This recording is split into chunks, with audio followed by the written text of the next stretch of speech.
Captain Jake Morrison stood on the bridge of his warship and looked out at the stars. His ship was called the USS Leviathan, and it was the most feared vessel in all of space. Jake was a tall man, with gray hair and tired eyes that had seen too many battles. He wore the blue uniform of the United Earth Defense Force and carried himself like someone who had never lost a fight. The bridge was quiet except for the soft hum of computers and machines. The crew moved around their stations with the easy confidence of people who trusted each other completely. These men and women had been through hell together, and they knew that their captain would always bring them home safe. Lieutenant Amy Collins walked up to Jake with a worried look on her face. She was young but smart, and Jake trusted her judgment more than most officers twice her age. Amy had short blonde hair and green eyes that missed nothing. She held a datapad in her hands, and Jake could tell the news was not good. "Captain, we have a problem," Amy said in her clear voice. "I am getting distress signals from the human colony on Kepler 442b. The aliens have sent a big fleet to attack them." Jake felt his jaw tighten. The Zephyrian hegemony was a group of alien species that thought they owned the galaxy. They had been attacking human colonies for 3 years now, and they seemed to think that humans were weak and easy to defeat. They were wrong about that, but they kept making the same mistake over and over again. "How many ships?" Jake asked. 37 warships, sir. All of them are big ones with heavy weapons. The colony only has basic defenses and about 200,000 people living there." Jake closed his eyes for a moment. 200,000 innocent people who just wanted to live in peace and raise their families. Most of them were farmers and engineers who had spent years making that planet into a home. Now alien warships were coming to destroy everything they had built. Chief Engineer Carlos Martinez looked up from his station. Carlos was a short man with dark hair and hands that were always dirty from working on machines. He was the best engineer in the fleet, and he could make the Leviathan do things that should have been impossible. "Captain, all our systems are working perfectly. The reactor is running smooth and all weapons are ready to fire. Those new plasma cannons we installed last month are charged up and waiting." Jake nodded. The Leviathan was not like other human ships. It had been built in secret at the Mars shipyards using parts and technology taken from defeated alien vessels. The hull was covered in scars from dozens of battles, but each scar told a story of victory against impossible odds. The ship carried only 300 crew members, but they were the best that humanity had to offer. Fighter pilots who had never been shot down. Engineers who could fix anything with spare parts and determination. Gunners who could hit a target the size of a coin from 1,000 miles away. Medical officers who could save lives that other doctors would give up on. Over the past 2 years, the Leviathan had become something like a ghost story among the alien species. They called it the ghost ship, and said that it could appear from nowhere and destroy entire fleets before vanishing back into deep space. Some aliens thought the stories were just human propaganda, but the smart ones knew better. Jake had learned a lot about fighting aliens during his years as captain. Most alien species fought in ways that made sense to them, but not to humans. They liked big formations and fancy tactics and weapons that looked impressive. Humans fought to win, and they did not care if their methods were pretty or traditional. The Leviathan was equipped with weapons that most aliens had never seen before. Kinetic bombardment systems that fired chunks of metal at incredible speeds. Railguns that could punch holes through the thickest armor. Point defense lasers that could shoot down missiles before they got close. And most importantly, a crew that never gave up no matter how bad things looked. "Sir," Amy said, "the colony is asking for help. They say the alien fleet will be there in 6 hours. Jake looked around at his crew. These people had followed him through battles that should have killed them all. They had faced fleets of 50 or 60 enemy ships and come out the other side with their ship intact and their heads held high. But this time felt different. This time the aliens were going after civilians who could not fight back. "Set course for Kepler 442b, Jake ordered. "Maximum warp speed." The ship began to move faster through space as the warp drive kicked in. Jake could feel the familiar vibration in the deck plates that meant they were traveling faster than light. In a few hours, they would drop back into normal space and the aliens would learn once again why humans were not easy prey. Navigator Paul Johnson called out from his station. "Course laid in, Captain. We will reach the colony in 4.5 hours. That gives us 30 minutes before the alien fleet arrives. Good, Jake said. Collins, send a message to Fleet Command. Tell them we are going to teach some aliens a lesson about picking on innocent people. As the Leviathan raced through space toward another battle, Jake thought about all the colonies that humans had built among the stars. Each one was full of people who just wanted to live free and build something good for their children. The aliens saw this as weakness, but Jake knew it was actually humanity's greatest strength. The bridge grew quiet as everyone focused on their jobs. In a few hours, they would face 37 enemy warships with just one human vessel. Most people would call those impossible odds, but the crew of the Leviathan had made a career out of doing the impossible. The Zephyrian fleet hung in space around the human colony like a pack of hungry wolves. 37 massive warships floated in perfect formation above the small blue planet where 200,000 humans lived and worked. The alien vessels were sleek and deadly with weapons that could turn the surface of a world into glass. Admiral Kethvar stood in the command center of his flagship and looked down at the planet below. He was tall and thin with 4 yellow eyes and skin that looked like old leather. His species had been conquering other worlds for 1,000 years, and he had personally overseen the destruction of dozens of colonies. Humans were just another weak species that needed to learn their place in the galaxy. Admiral, his tactical officer, said through the translation device all crew members wore, "The human colonists are sending surrender requests. They offer to give up without a fight if we spare their civilians." Kethvar made a sound that humans would think was laughter. "Tell them we will consider their offer after they hand over all their technology and resources. These humans need to understand that we are their masters now." The bridge of the alien flagship was dark and filled with strange machines that pulsed with red light. The crew moved around in the shadows like ghosts and spoke in whispers. Everything about Zephyrian culture was designed to inspire fear and submission in other species. "Sir," another officer called out, "we are detecting a single ship approaching our position at high speed. It appears to be human in design, but the energy readings are very strange." Kethvar walked to the main display screen and looked at the readings. 1 ship against 37 of his finest warships. The idea was so ridiculous that he almost felt sorry for whoever was commanding the human vessel. "Scan that ship completely," he ordered. "I want to know everything about their weapons and defenses before we destroy them. Perhaps we can learn something useful from their technology." Far across the star system, the USS Leviathan dropped out of warp and began moving toward the alien fleet. On the bridge, Captain Jake Morrison stood calmly and watched as his crew prepared for battle. They had done this many times before, and everyone knew exactly what they needed to do. Dr. Rachel Green sat at the science station and monitored alien communications. She was a small woman with red hair and sharp eyes who had learned to speak 17 different alien languages. Her job was to listen to what the enemies were saying and figure out what they were planning. "Captain," she said, "they are trying to scan our ship, but our new stealth coating is blocking most of their sensors. They can see us, but they cannot get detailed readings on our weapons or defenses." Jake smiled.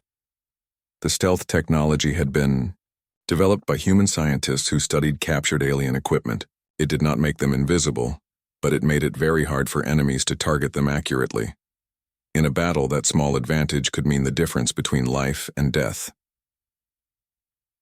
30 seconds until we reach weapons range, called out Navigator Paul Johnson. "The alien fleet is maintaining standard blockade formation. They do not seem worried about us." "That is their mistake," Jake said quietly. "Martinez, what is the status on our special surprise?" Chief Engineer Carlos Martinez looked up from his controls with a big grin on his face. "The kinetic bombardment system is loaded and ready, Captain. 6 tungsten rods, each weighing 10 tons.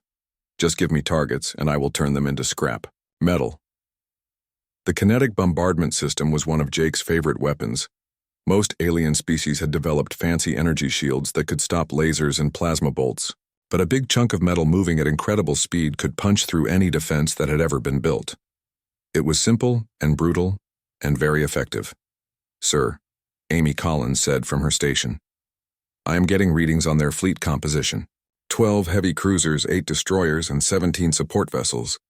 They outgun us by at least 20 to 1. Good, Jake replied.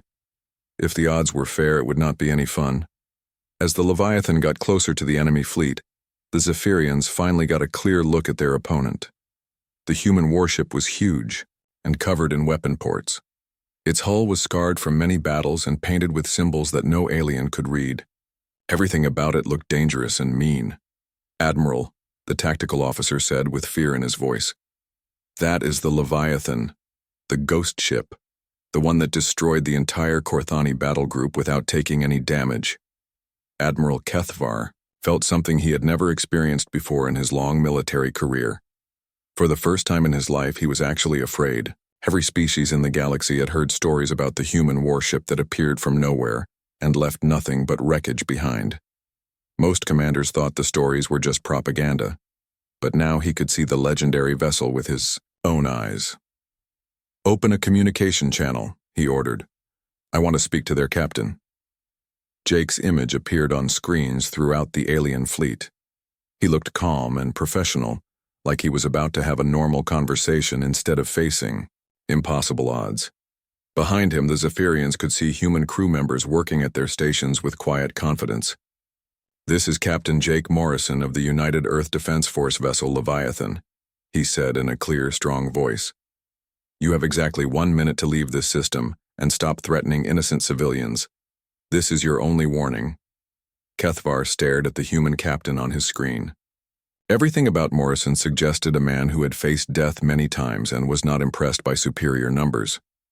The alien admiral had commanded hundreds of battles, but he had never met anyone quite like this human. Captain Morrison, Kethvar, replied, You are facing 37 warships with a single vessel. Surely even humans can count that high. Jake's expression did not change at all. Admiral, I am going to give you some free advice.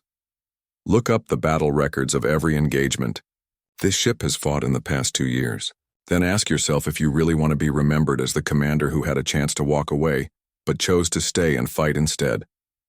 Behind Jake, the alien could see Lieutenant Collins checking her watch.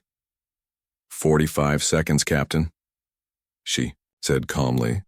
Admiral Kethvar quickly accessed his ship's computer and began reading about the Leviathan's combat history. What he found made his blood run cold.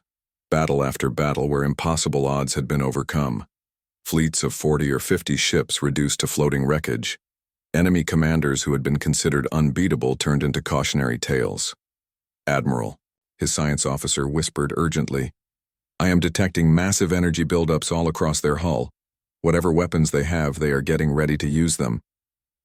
The bridge of the alien flagship became very quiet as Admiral Kethvar read the combat reports about the human warship. Every battle told the same story. Overwhelming alien forces would attack the Leviathan expecting an easy victory. Hours later, the aliens would be dead or running away while the human ship sailed on without a scratch. 20 seconds, Admiral, Jake Morrison said from the communication screen. I suggest you use them wisely. Kethvar looked around his command center at his officers. These were experienced military leaders who had conquered dozens of star systems, but now they all looked scared and uncertain. None of them had ever faced anything like the legendary ghost ship. Dr. Rachel Green monitored alien communications from her station aboard the Leviathan. She could hear panic starting to spread through the enemy fleet as word passed from ship to ship about what they were really facing. Some captains were already asking for permission to retreat. Captain, she reported, they are starting to panic. I can hear requests for reinforcements and emergency withdrawal procedures. 10 seconds, Amy Collins announced. Jake Morrison leaned forward slightly and looked directly into the camera. Admiral, I want you to understand something. Every battle we have fought and every ship we have destroyed happened because species like yours refuse to believe that humans have the right to exist in peace. You came here to terrorize innocent families and force them to submit through fear. That ends right now. Weapons Officer Danny Baker looked up from his console. All systems, armed and ready, Captain. Kinetic bombardment system locked onto their flagship. Plasma cannons charged to maximum power. Rail guns are spinning up and ready to fire. Carlos Martinez called out from the engine room through the communication system. Reactor running at 110% capacity. All hull modifications are working perfectly. The new armor plating is holding steady under combat stress. Jake never broke eye contact with the alien admiral.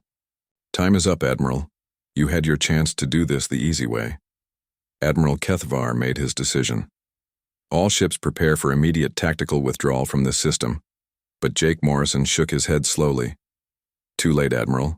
You should have left when I gave you the opportunity. The first tungsten rod fired from the Leviathan at 20% of light speed. The massive piece of metal hit the alien flagship's shields with the force of a nuclear explosion. The impact was so powerful that every defensive system on the ship overloaded instantly. The rod punched completely through the vessel and came out the other side, leaving a hole big enough to fly a shuttle through. Alarms began screaming throughout the Zephyrian fleet as their most powerful warship started breaking apart in space. Emergency lights flashed and crew members ran to escape pods while their ship died around them. Jake's voice carried clearly over every alien communication channel. This is what happens when you threaten human civilians. Pass the word to every species in the galaxy. Earth protects its own. Vice Admiral Nethkor took command of the alien fleet from his heavy cruiser. He was younger than Kethvar and full of the kind of pride that made species think they could conquer the galaxy. The idea that one human ship could destroy the mighty hegemony fleet was impossible to accept. All ships attack Formation Delta 7, he ordered. Focus all fire on that human vessel. Today, we end this myth once and for all. Dr. Green shook her head as she listened to the alien communications. Captain, they are not backing down. 36 ships are moving into attack formation. Their choice, Jake replied quietly. Baker show them what human weapons can do. The Leviathan had been designed by human engineers who understood that space combat was really about physics and not about looking impressive. While alien species spent centuries perfecting energy weapons that followed traditional rules, humans had focused on making things that actually worked in battle. The ship's railguns began firing streams of depleted uranium slugs at incredible velocity. Each projectile hit with the force of a tactical nuclear weapon, but without the electromagnetic pulse that could be defended against. The Leviathan's plasma cannons had been reverse-engineered from captured alien technology, but human scientists had made them much more efficient. What really amazed the aliens was how well the human ship could defend itself.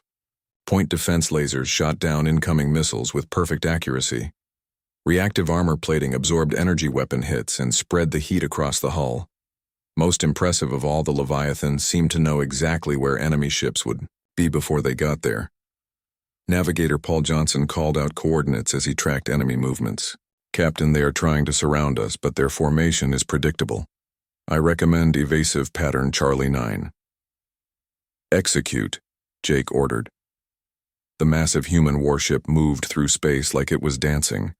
Despite its enormous size, the vessel was graceful and quick as it avoided enemy fire. Human engineering had created a ship that was both incredibly tough and surprisingly fast.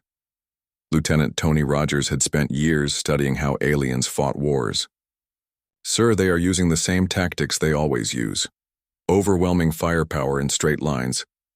They have not learned how to fight an opponent who thinks differently than they do. Carlos Martinez's voice came over the intercom from the engine room. Captain, I can give you full power to all weapon systems for 18 more minutes.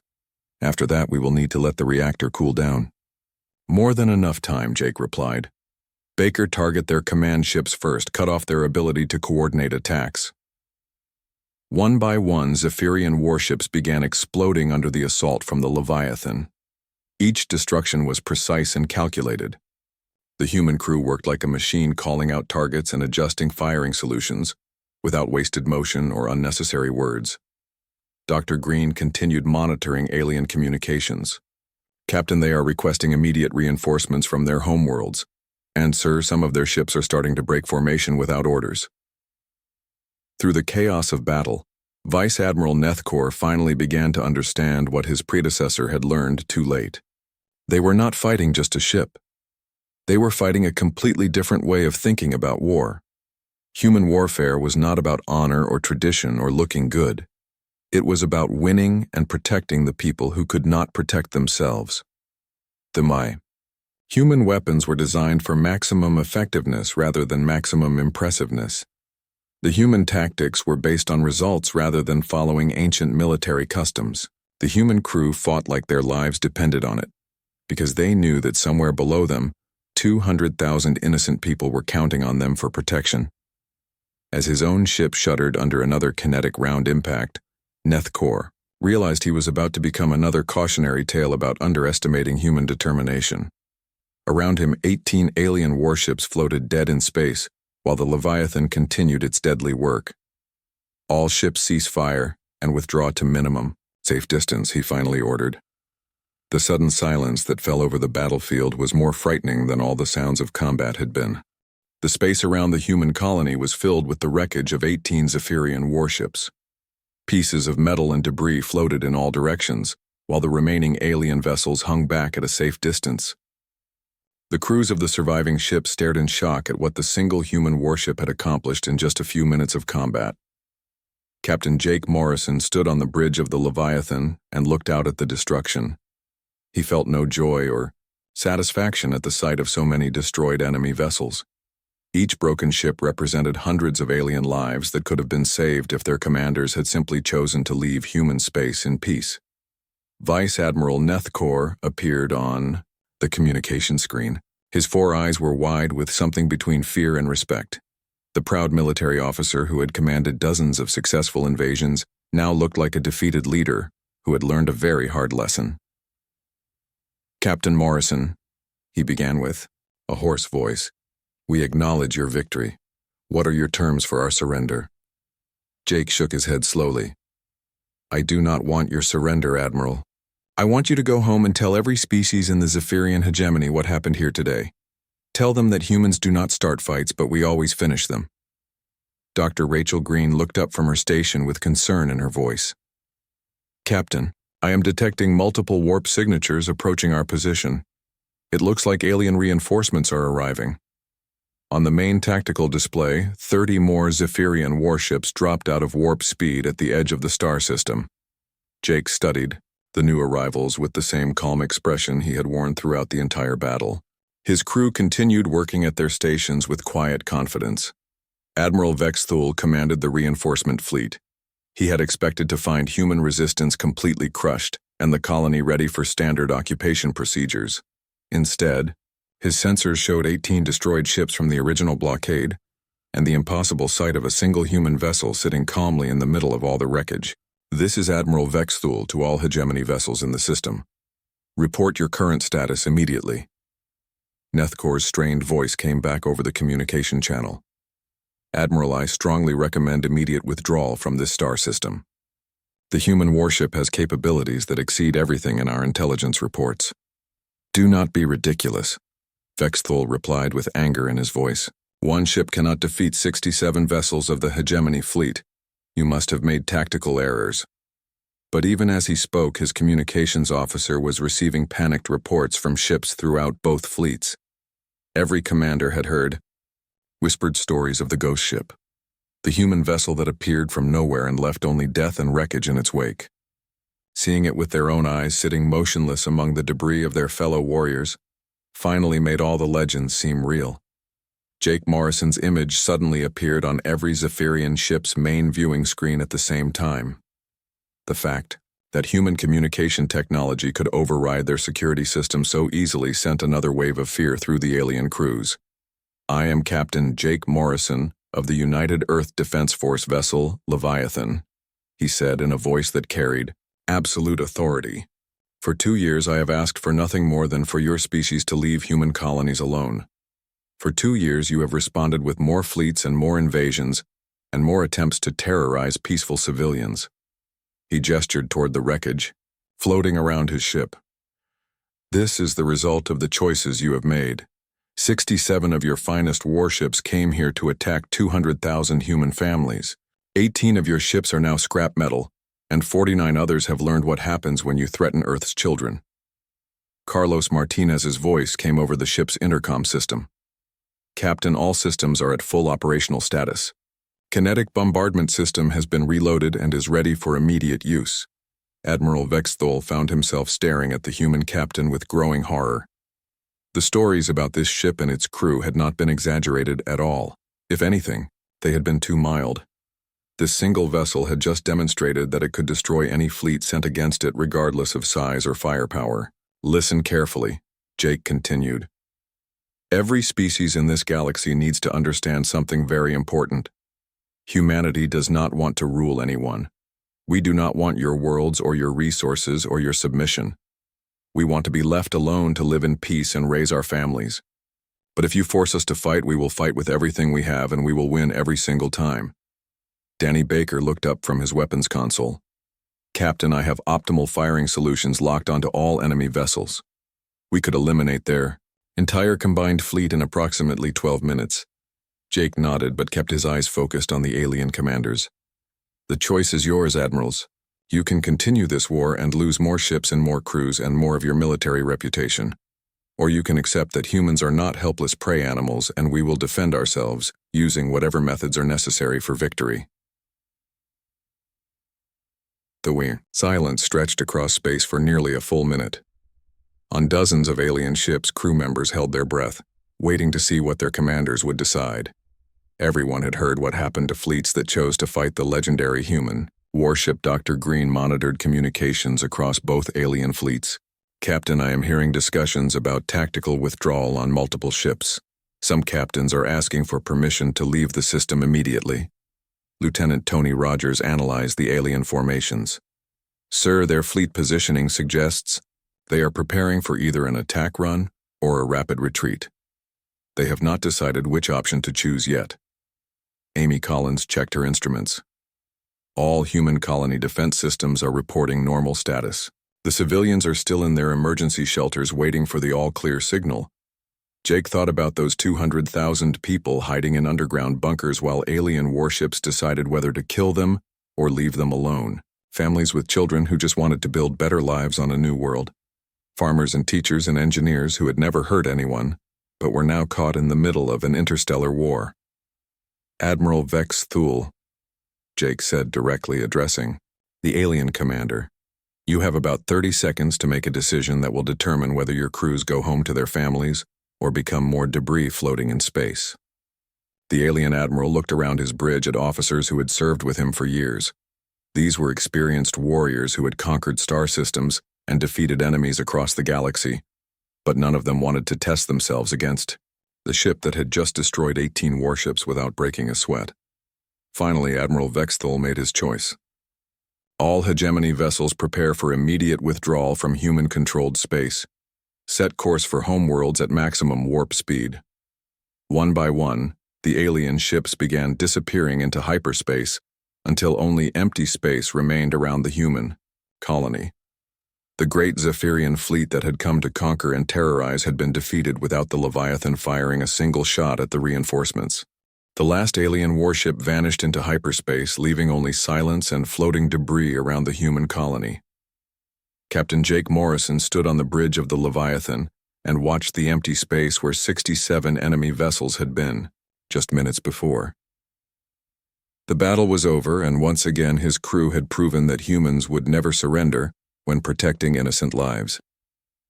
Dr. Rachel Green turned from her communication station with a smile on her face.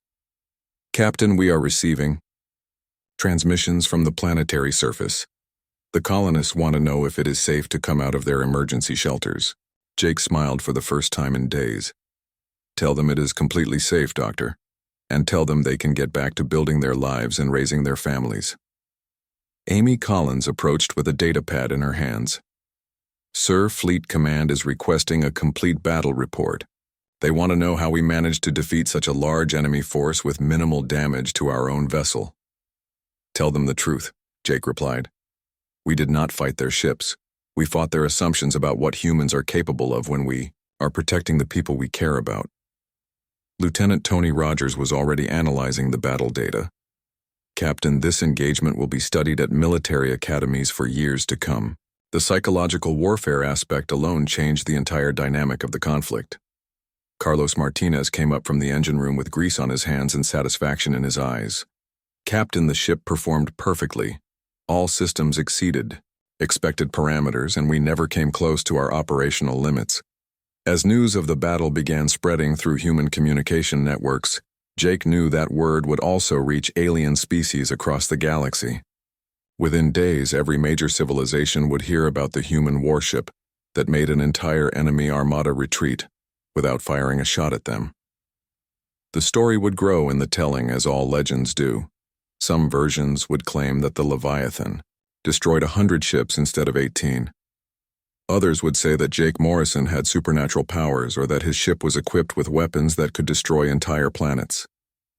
The truth was impressive enough, but myths always became larger than reality. What mattered was not the exact details, but the message that would reach every species considering an attack on human space. There was a ship out there crewed by humans, who refused to back down from any fight. It was more terrifying than any weapon because it represented something that most aliens could not understand. Dr. Green continued monitoring galactic communication channels. Captain, I am picking up traffic from multiple species discussing this battle. The story is spreading faster than I expected. Good, Jake said. Maybe the next group of aliens who think about attacking human civilians will remember what happened here and decide to go somewhere else instead. Danny Baker secured his weapon systems but kept them ready for immediate use. Sir, do you think this will really make them stop attacking our colonies? Jake considered the question carefully. Some of them will learn and some of them will not. The smart ones will find easier targets. The stupid ones will keep coming until we teach them better. Navigator Paul Johnson plotted a course for their next patrol sector. Captain, where should we go next? There are distress calls coming from 3 different systems. The closest one, Jake replied. People are counting on us and we do not keep them waiting. As the Leviathan prepared to leave the star system, Jake thought about what they had accomplished. 18 enemy ships destroyed and 67 total vessels forced to retreat. 200,000 human lives saved. Another chapter added to the growing legend of the ghost ship. But more importantly, they had sent a message that would echo across the galaxy. Humans were not victims waiting to be conquered. They were protectors who would fight to the death before allowing harm to come to innocent people. Any species that wanted to test that resolve would learn the same lesson that the Zephyrians had learned today. Amy Collins received final confirmation from the colony. Sir, all civilians are safely out of their shelters. They are asking if there is anything they can do to thank us. Tell them to live good lives and raise strong children, Jake answered. That is thanks enough. The crew of the Leviathan went back to their normal duties as the ship prepared for its next mission. They had done the impossible so many times that it was becoming routine. Face overwhelming odds, protect innocent people, win the battle, move on to the next crisis. Dr. Green compiled her final report on alien communications during the engagement. Captain, the psychological impact of our reputation was more effective than our actual weapons. Half of their fleet was ready to retreat before we fired the first shot. Fear is a powerful weapon, Jake agreed. But it only works if you have the strength to back it up when someone calls your bluff. Carlos Martinez ran final diagnostics on all ship systems. Captain, we are ready for maximum warp. All repairs completed and all weapon systems fully operational. As the Leviathan jumped to warp speed and disappeared into the depths of space, the legend continued to grow. On alien worlds, military commanders studied battle reports and tried to understand how humans fought so effectively with such small numbers. On human colonies, families felt a little safer, knowing that somewhere out there Jake Morrison and his crew were watching over them. The war would continue in other star systems, and other battles would be fought. But around human space, something had changed. Enemy fleets began changing course when their sensors detected the distinctive energy signature of the legendary human warship. Pirates and raiders found easier targets in sectors where the ghost ship was not patrolling. Captain Morrison and his crew had accomplished something unique in galactic history. They had won a war not through conquest but by becoming so feared that their enemies chose peace over destruction. The Leviathan had become more than just a warship. It had become a symbol of human determination and the promise that Earth would always protect its children no matter where they traveled among the stars. In the years that followed, other ships would try to copy the Leviathan's success, but none would achieve the same legendary status. There was something special about Jake Morrison and his 300 crew members that could not be duplicated. They had faced the impossible and made it look easy so many times that the galaxy had learned to fear the sight of their battle-scarred hull.